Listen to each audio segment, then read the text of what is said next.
Hey friends, Christy here with Blueberries Ranch, and I am in our farm stand, which is so incredibly exciting. We're open, and so obviously for those of you that know me, that's something that we've been working on for a really long time here at the farm. We originally, when we started selling, we sold directly, and then we also did an egg CSA and a vegetable CSA, and I really like the model, but I really struggled with it just being me and having everything ready, and like the way that our seasons are and stuff, and just the time that it would take me to be away from the farm. And oh, I have a little visitor. And just the time that it would take me away from the farm, it was really hard. But anyways, it is late June, which is 2025, which is really crazy because I don't really know where this year went. I know that I have been so incredibly busy, and so I haven't made as many videos as I would like, and so I do apologize about that. But I'll show you what I've got going on. As a reminder, I will show you everything, and some of your stuff may be ahead of mine, some of your stuff may be behind mine or whatnot, and you know, that's kind of how it works. Even the most professional growers have losses and things like that, and especially more when you're, you know, growing organic or beyond organic. But anyway, so this open patch, you can see all my beds start, so you get a better lineup of that trail. So all the beds are back there, and this area is open. I need to get more beds. I don't have any time, but I need to get more beds, and I'm thinking flowers, but I'm not sure. I might do a different type of berry. Honestly, I'm not sure, but let's get to it. So my cat tried to climb my leg. I need skin on my leg, bud. Anyways, so for those of you that remember my garden, so primarily I grow fruits and berries, and with the fruits in the back, I put in that big orchard, and so it'll take a couple years, obviously. But I have basically four quadrants, and so I've got a strawberry quadrant, and which also has blackberries, and then I've got a blueberry quadrant and a raspberry quadrant, and then I've got garden plants all in between and different things for natural, like I do a lot of onions that go to flower and parsnips and stuff like that, because they bring the beneficial insects, and that really helps me do my job. But anyway, so let's pop into the first bed. So this one, I think I've told you guys about. I'm trying to resurrect a blackberry plant, and I'm doing such a great job. This is the actual plant, but he's fruiting, and so it's a long story. Basically, I was trying to grow him out, and then I was going to cane tip him and keep moving from that because I really want to keep his line, but you know, whatever. But anyways, let me show you what I got going. So here you can tell my Napa cabbage went to seed. The bees will love it, the chickens will love it, but no Napa for me. That's okay. Down here, I have spinach coming in, as you can tell, and a few weeds, and an unwelcome blackberry. I've got some kale there and some Swiss chard over here. And these are my snap peas that are growing through here. Lots of them, actually. My personal preference is snow peas, but I did snap peas this year.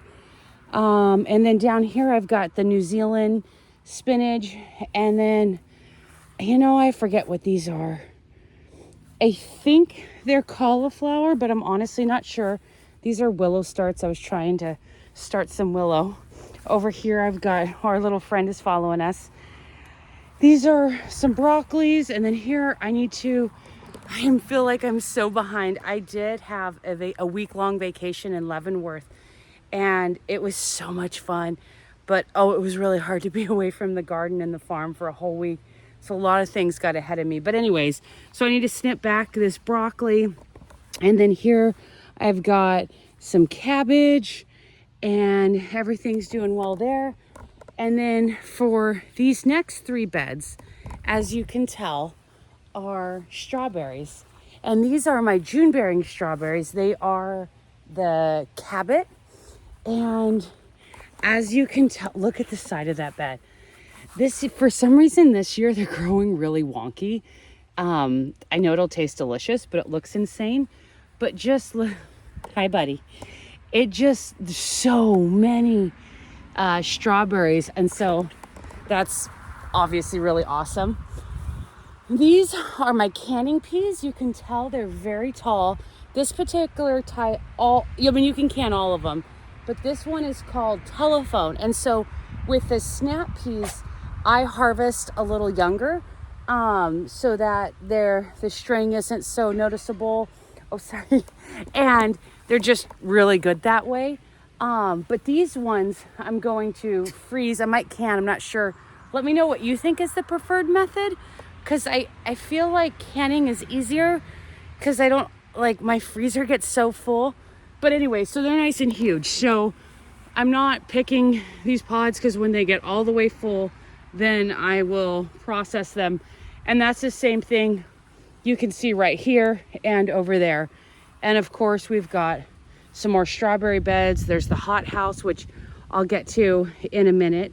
And then a lot of times you'll see like onions or leeks or whatever, or this is a parsnip that I have. And realistically, like I said, I keep those around as like they bring beneficial insects, and always see ladybugs on them, lacewings, all that. And I need all the help I can get. But all right, so here's another bed that's a hodgepodge. This is heritage raspberry that's in here. This is the only bed I have from it, so I need to expand it. But down here are all my beets. This is a weed. These are sugar beets, which one of you told me in my last video that they were gonna get huge. So I will need to thin. I've never grown sugar beets before, so. And then these are the regular red beets. Oh, how funny. And a volunteer tomato. So this has got, oh, you know what? This is probably a Juliet. Remember last year I had them in the raised beds.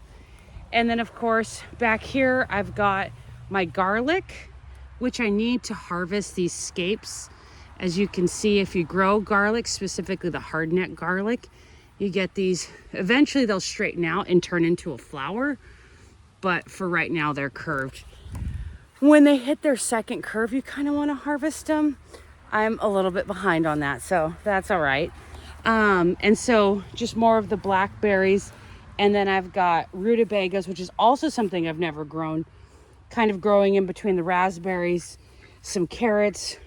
My my raised bed collapsed because I do the what's it called, the logs and all that stuff on the bottom, and apparently it fell through. So oh, thank you, boys. I don't know if you heard the turkeys.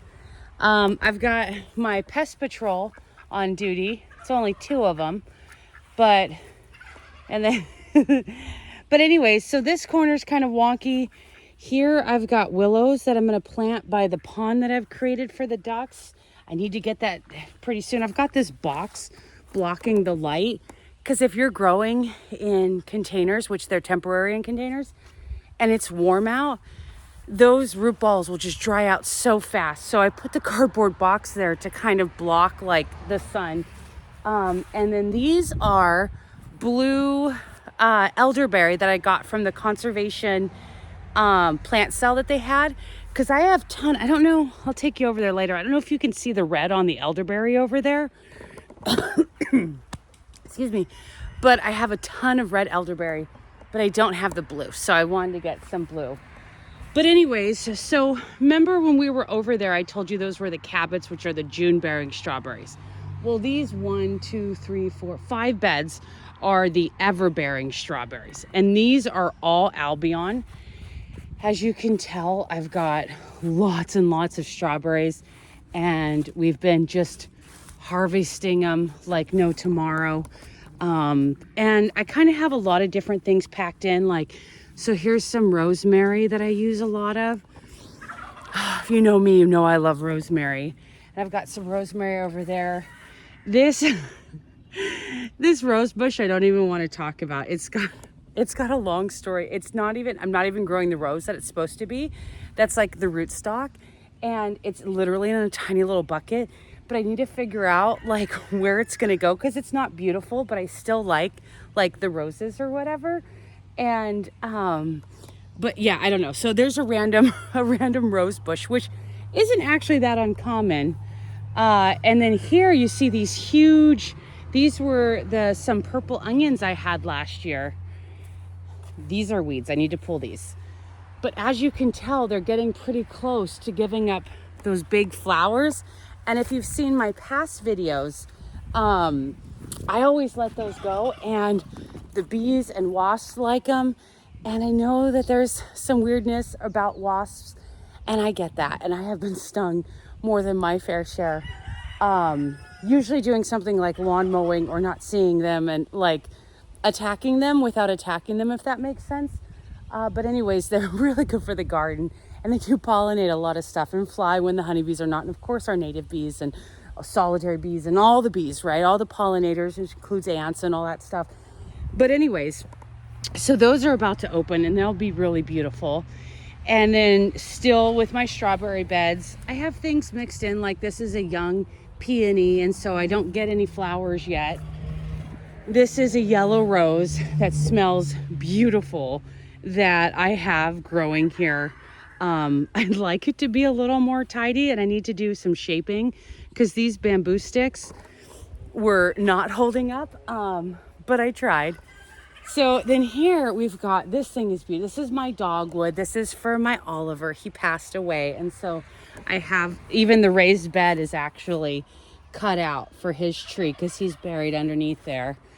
And then remember I was telling you about predatory insects and growing things that support their habitat. Well, this is exact example. So this is parsnip. Real quick reminder, if you are growing parsnip is horrible if it touches your skin on a really hot sunny day, like really, really, really bad. If I'm ever tinkering with the parsnips, I'm long sleeves and gloves always. So if you didn't know that, you should know that. And if you're skeptical, Google it. I haven't had it happen to me, luckily, but it's real severe rashes and all that stuff, like boils and all. Like, it's not something to play with. Some kind of chemical in their leaves or whatever. I've never had any problems with it, but it is something to be aware of. So anyways, there's a parsnip plant and a random yellow rose over there, and then also another parsnip plant because I'm big on parsnips. And what's cool is that I don't actually plant any of them. I haven't planted parsnips in a really long time, but they just pop up everywhere. In the early spring, I mow the ones that are inconvenient. Like, I'll have a bunch in the middle of the row, and I'll just mow all those down because I don't need 200 million parsnips or whatever. But anyway, sorry, continue on with the garden tour. So this is my favorite. I just love the purple flowers and how it looks. This is cat mint, not catnip, which is what I thought it was. Cats are still supposed to like it. I don't think, I've also grown him catnip and he doesn't care about that either. So whatever, but the bees love it. They always have a preference, especially the bumbles. They always have a preference for purple flowers in general. And then here got, these are potatoes. If you've been with me for a long time, do you remember my video about 3-4 years ago or something like that on planting potatoes in January? And I just laid them out and covered them with hay, and everyone's like, oh, it's too cold or this, that, and the other. And they did fabulous. And it was so easy to harvest. They didn't have all that dirt. Like, they had a little bit, but not as bad. Well, anyways, I have built it's been years. I've never tended them. I built 2-foot raised beds on top of them. And y'all, the potatoes are still thriving. So I did answer the question, can you plant potatoes in January? Yes, I am now under the belief that you could plant potatoes at any time. At any time. Literally any time. I've had potatoes where I've cut slivers to catch, what are those worms called? I forget the name. The little yellow ones with the brownish heads. whatever, it'll come to me as soon as I finish the video. But I've planted those, and then bam, I've got potatoes. So I kind of a little bit have potatoes literally growing everywhere. But anyways, so this is more parsnip that I have growing here. As I told you, I use a lot of it.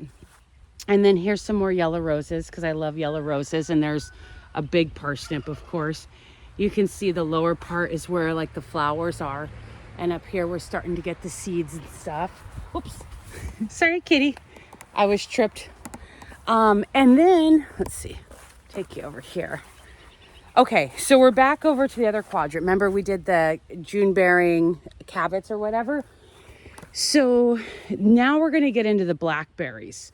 So these are thornless blackberries, which is amazing. But they're also bred for beautiful tasting blackberries. Like, I think that the Himalayan blackberries and stuff are okay, but they're not like knock your socks off type of deal. But these blackberries are. And so they're cultivated blackberries, which I know sounds so funny with the amount of blackberries that we take out. But these are ones that I put in. These are Triple Crown, and they're very delicious. You can see all the different stages. You know, down here under planted, I've got zucchini, which is probably too big to put under there, but we're going for it. And I've got some bunching onions, lots of blackberry. I've actually got 2 rows, right? 2 beds of it. Yeah. Okay, I'll take you in my greenhouse or my hothouse, but it has all kinds of sad stories to share. Okay. So these rosemaries are doing really great. I actually want to take one of these, cut off all the pieces and propagate them. This is my stinging nettle fertilizer that I have to give air to every day. And then I have these peppers. So these peppers, the sun's so bright. Let's see. So these peppers are part of a project that I was trying, but I don't know if it's going to work because it's just been a bad year for peppers for me.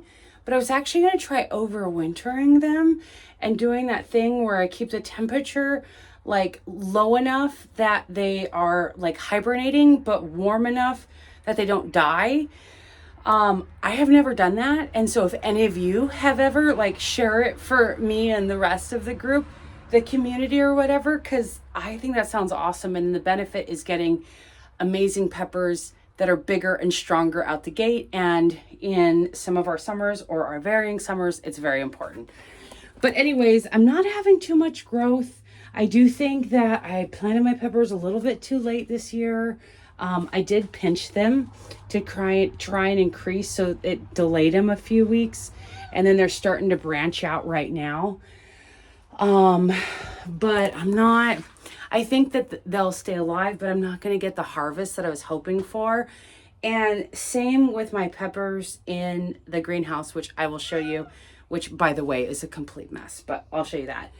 And you know what? Every year is always one crop or something that you struggle with. And this year it's mine, is the peppers. But then up here, I've got some basil I need to transplant. And these are loofahs that I'm kind of letting dying, but I need to take care of them. I noticed they had these spots, and I think it's like a fungus or mosaic fungus or something like that.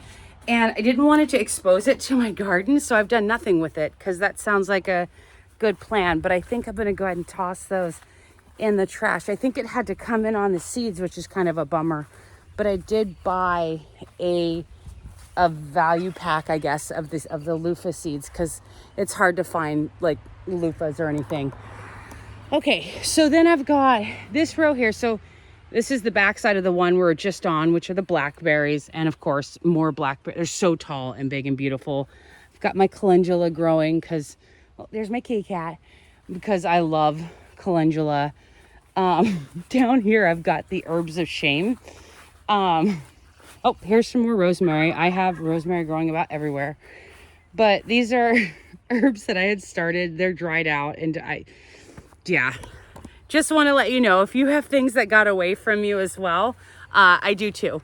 And so that's kind of my little section. I need to take time to revive them, but I just have so much going on and all of that. Okay, so then this is the start of the raspberry beds. And yes, I need to thin these like no tomorrow. My plan is to deal with it in the winter. And there were some lessons learned. I'm going to be thinning the strawberries significantly this year. And definitely thinning the raspberries. I also have Huckleberries in here, which is really cool. I don't know if you've heard about them. They're basically like the white strawberries. They have a little bit of pink. I don't know if you can see that. But are so good. They've got a little bit of tartness, but they have like a tropical flavor, like a what's it called? Pineapple maybe. They're really good. I like them. You have to have, so I have the native strawberries in there with them, which are the small. Look at that big old strawberry. You know what? I'm not going to be able to get in there. It's too filled. But I have the native red strawberries in there. Plus I have nothing but strawberries to pollinate them, because they do need a red pollinator, even though they put off white strawberries, if that makes sense. Okay, so we passed the first two quadrants, basically all strawberries, but we've got our blackberries and we start to get into the raspberries. There's my cat playing with a strawberry runner.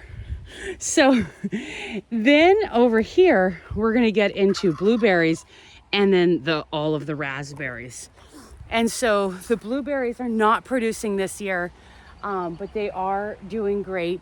And so I've been giving them the acid, what is it? Not the aluminum one, but elemental sulfur and stuff like that, and using Berrytone to feed them. I've got 4 different varieties. They're planted in order of maturity. But yeah, I think that they're doing really good. I don't remember the varieties offhand. Those are some lavender and some catmint that I need to take up front.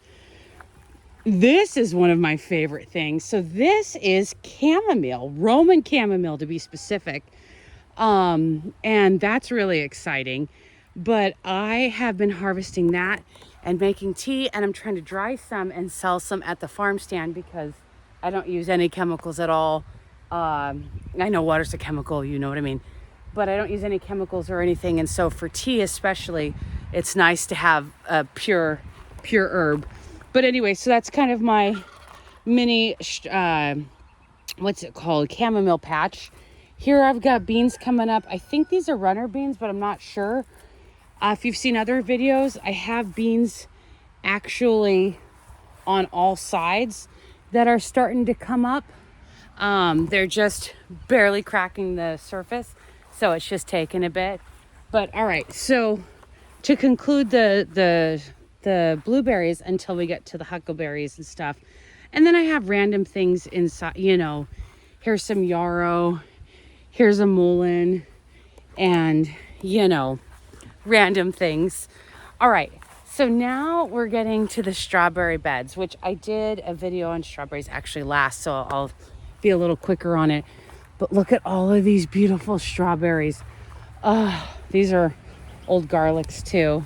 This is some thyme, but I need to get through this one. I realized I have trellis on all of the beds.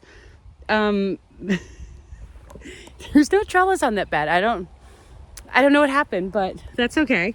If they start falling over, I'll just cut them and, fix it in the winter. Over here, I've got oregano, which smells so amazing. And then, of course, all of my raspberries, which are so good. I love raspberries. But yeah, basically, and I've got potatoes here. You can see in the walkway, I cut all the stems. I have so many potatoes. I think, I probably have like a million potatoes, like just everywhere. Each back of these beds have potatoes because I grew potatoes there once. And so I have potatoes there forever. Hi, Teach. Hi, turkey boys. And then here again, same thing. More raspberries. Raspberry season's right in the mix. I feel like I'm gonna sneeze. I gotta pick a whole bunch tonight. My plan was to make raspberry jam, and I make it the old-fashioned way. And it's like I forget how many pounds of raspberry sugar, and like long boil it or whatever. And it's so good. But I'm hoping to make some of that tonight. I wanted to make a video on that or making strawberry jam, but I've just been struggling with that to try and get the time to do everything. And it's our first year being open, and the garden kind of being in a transition, and, you know, growing all of the berries on such a large scale. But anyways, so over here is the rhubarb. These are the huge cabots. They've got the deep red, or no, I'm sorry, these aren't cabots. These are, don't mind this stuff from the, if you have a cottonwood, you know. Oh, and more potatoes, of course. Oh, what are these called? Something. I don't know why I don't remember, but this is their first year. They were planted last year, so I'm not harvesting from them. I'm just letting the root system get strong, and then I'll get those big, beautiful, thick red rhubarbs, and then that'll be beautifully paired with the strawberries and all that. And then over here is kind of, hi Teej, is kind of just here. This is a lavender and a rosemary. And then these are two currant plants. And then the third one died, so I'm kind of bummed on that. Lo and behold, more potatoes. And then I've got beans over there. I don't actually remember what kind of beans they were. I think those might be lima beans. I have a ton of beans, or maybe I don't know. I have a lot of beans. All right, now we're gonna get to our huckleberry patch, which, as you know, these 4 in the back that are a little bit bigger were purchased, but these little itty bitty babies were in, what's it called? We're from the conservation sale, so they're really small. Also, you guys, how rude. Look at you know what this is? That's a deer track right there. Hi, boys. A deer, literally, you can see it, walk through my raised bed. I was like, but didn't do any damage, so I guess I'm thankful for that. But you can see here, I've got some beans down the middle. Those are a bush type. I honestly don't remember what kind they are, because that's how I roll. I just get them in the ground, and then when they pop up and I can tell what kind they are, well, then there we go. If they're black and white or pink and dotted or solid black or whatever, you know. And then, oh, as you see, I don't have, you know what? My beans aren't doing as good here. But all right, so now yes, boys, thank you. So I'll take you over to where I've got my squash. Right now I'm watering, so I have to dodge the squash. But I think you can see there. And I've also have a little dill patch over there as well, mostly because I had a failed crop, and it was actually of the one I really wanted to try, but that's okay. But anyways, so these are all of my winter squash. I don't remember everything that I'm growing. I do have a list though. And then I have my, hi turkey boys. Oh, thank you. And then these are my pumpkins, which they're doing really good. I planted them up on this little hill, and look at this one's already like 6 feet long, which he's doing really good. So hopefully I'll get lots of big pumpkins. This is my little corn patch, which I realize is falling over and it's gonna hurt the corn, so I'm mad about that. I was doing some mowing, and so, but my plan, I made a video when I planted the corn patch, but I was going to do a bunch of little ones, and so that way I could have corn, because corn's like the one and done type of thing, so I could have corn for an extended period. I have failed at planting successive corn, so that is my, oh, thank you boys, my big harvest of corn. Here are all of my babies. Hi. I'll come show you my bees. And then, oh yes, rooster. And then I will show you my greenhouse. But no judgment on my greenhouse though, because look, I was away for vacation for a week, and I had a lot to do before we got ready, and then we opened the farm stand, and it's just been nuts. But anyways, here is my beehive. I don't know if you can see everybody there. And so this is one of those long bar hives. And let's see, I hope you guys could see them. I don't really want to bother them too much, but anyways, I've also got some Asian pears back here. And this is the food forest for the chickens. I don't think I've ever showed that actually. So the chickens have like rotating pastures around their run. Their actual defined run is 1/8 of an acre. And then I've got so many things. So they've got, that's actually peach. That's a plum, twin berry. What's that nut? Hazelnut. I think that's twin berry. But they have apples. Let's see, they have apples, plums, several plum trees, several crabapple trees, several serviceberry trees, and like multiples of everything. Hi, Teach. Multiples of everything. And so that's so that they could have their own like little food forest thing, which is always fun, you know. Okay, so we're walking back. So I need to mow so bad, but in showing you fruit trees, because you know what? Let me show you my cherry tree. I'm pretty proud of that. I've got a few cherry trees and then some I just put in, but my cherries are doing really good this year, and I'm gonna put them in the farm stand this weekend. So I'm really excited to see if I can miss that sprinkler. I don't know if you can see. Look at all those beautiful cherries, and you can kind of, I hope you can see all of them up there. And then these are my pie cherry trees.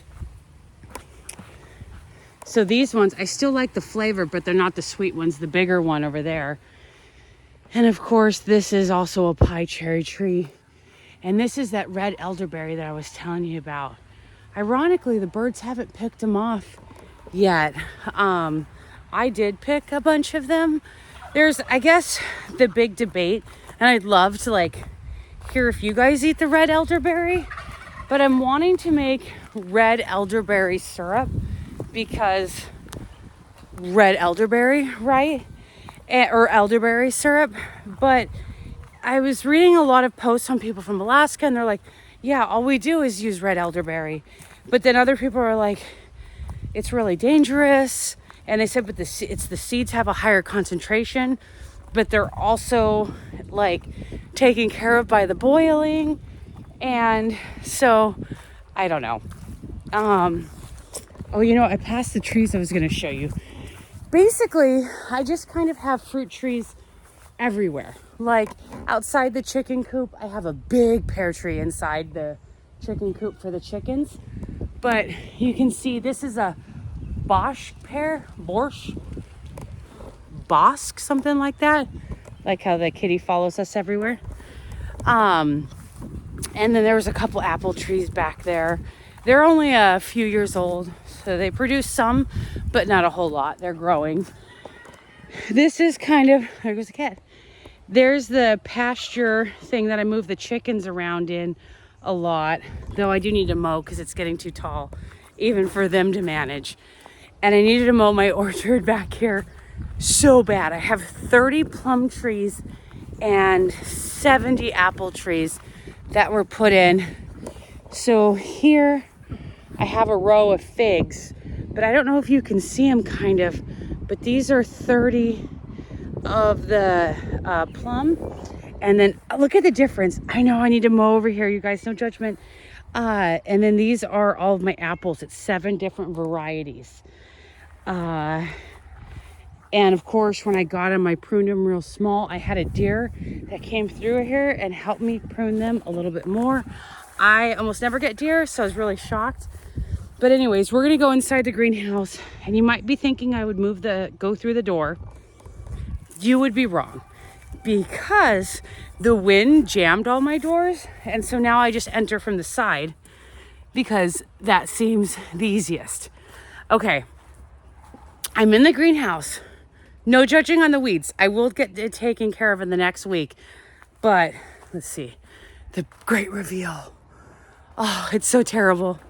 The weeds have been a problem. I had so many years back, 3 years ago or whatever, I just had a bad mental health year, I should say, not day, year. And the greenhouse kind of got away from me, and I've been paying for it ever since. And I've been pretty on top of the greenhouse this year, because obviously once the everything goes to seed and you get, it's each seed, 7 years, of problems. But anyways, so it's bad and not that bad, but I'll kind of show you more up close. Okay, so here also I've got random things like just little plants or whatever. I think this is like either radish. Honestly, I don't even know. It's probably a rutabaga and then Mizuna. But anyways, so these are all of my determinate tomatoes, and they're going to grow up these wires. And over here I have, these are also indeterminate tomatoes. And oh, there's a garter snake. You see him? Hi, buddy. Thank you. They keep the slugs down in here. But these are also indeterminate tomatoes. And so I've kind of got, they're getting nice and big. I need to get the water in here. Starting to get, or about to get my first flowers opening up. Oh, thank you, boys. And so I kind of do a bunch of different trellis methods. So I've got the one where I'll run the ones with the baling twine. Those will be more of a single leader type thing, and I'll wrap the plant around, or wrap the thing, you know what I mean. And then these big wire things are for my indeterminates, and I just let them get really bushy and go crazy. And then I do have some of these cages and then I've got my determinates up here. Let me hop over. Actually, I'll walk around. So these are all determinates, and so they're spaced closer, and they're also have the little cages, except for there's a few of them that are missing cages, but that's all right. See, I got some flowers here, and they're looking really good. Really, really good, which makes me happy. You guys, I don't even know what's going on over here. This is supposed to be where if you guys know me, you know how much I love eggplant. And I planted my eggplant here. I think it was the slugs or something, like got them right away. They were a little too small. I probably shouldn't have put them out that early. But now I'm growing thistle lettuce or whatever. Well, this is cucumber of I grew cucumber in here a few years ago. This is a tomato. So it's funny. And then over here I've got tomatillos. And then we'll head our way over here. So this row that we're going to be looking down, these are all of my cherry tomatoes. And my preference for cherry tomatoes is growing them against the cattle panels, because that just makes sense. It gives more access. You have to pick them a little quicker, stuff like that. So these are all, well, technically these 2 or 3 are Berkeley tie-dye and are not cherry. But these are my cherry tomatoes. Though, remember I told you about that deer that I had come in here? They ate my tomatoes, which I'm really shocked. You can see here, this is a Swiss chard, and the deer ate some of that. But let me find, where's that stem at? Look, right here. That's from deer. And I'm like, deer like tomatoes? That's crazy. But, oh, thank you, boys. Here's some more Swiss chard. Okay, and then coming over here, I need to get back there weeded. But so this row is all of my cucumbers. I need to feed them through because they're kind of flopping over. You know what? I won't do that right now because that'll just be crazy. But as you can see, I've got all my cucumbers that are coming through here. I think I'm growing a few kinds. That one, I really like to grow Japanese cucumbers, but I'm also growing, I think those are all the lemon cucumbers back there. And then these are all of the Japanese cucumbers, it's like a cross between a regular cucumber and like the English cucumber or whatever.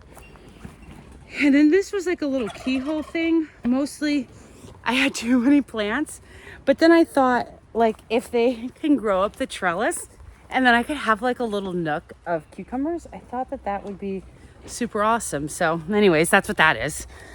And then over here are my loofahs.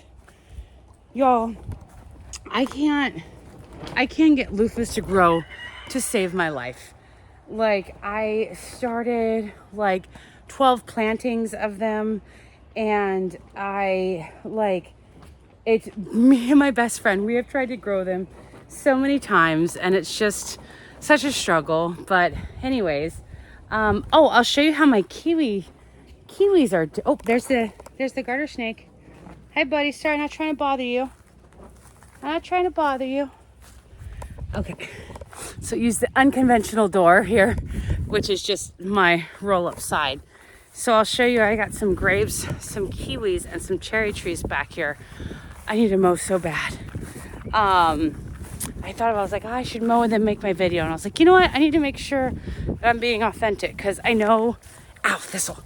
I know that we're all struggling to get everything done.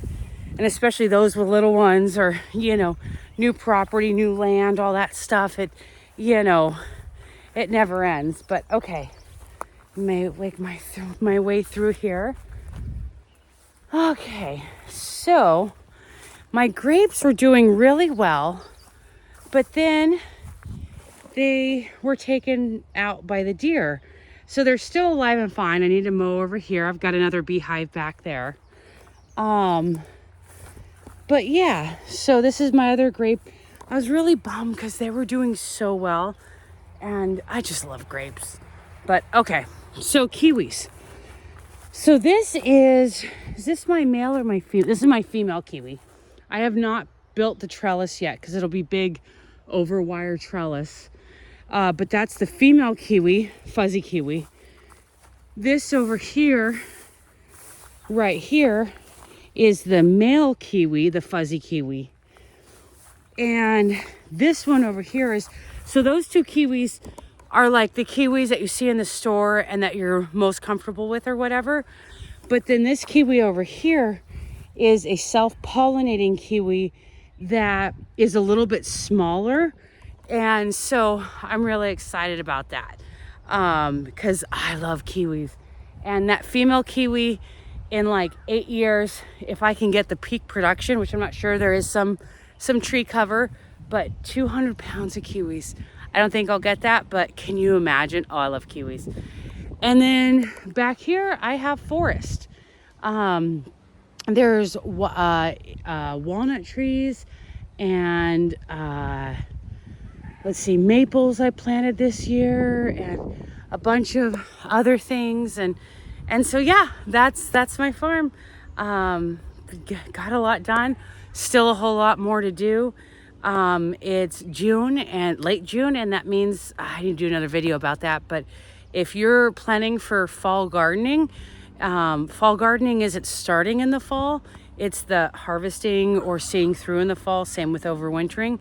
But the time to get things started, I did do a video that's really great a few years ago or whatever. If you haven't seen that one, definitely watch it. But it's kind of getting close to the time. It's always like a shock to everyone, and especially me when I first started, at how early you start for the fall and overwintering garden. Because, it starts getting, we have some warm time in July, of course, and then early August, but that weather changes fast, and those plants can sense the light level going down and stuff like that. But anyways, if you made it this far, thank you so much for watching. I would absolutely love if you could give it a like and a comment if you liked it. And thank you for supporting me. And I'd love to hear how your gardens are doing, or any feedback on mine or whatnot, or just any kind of conversation. But thank you so much for watching. Happy gardening. Bye.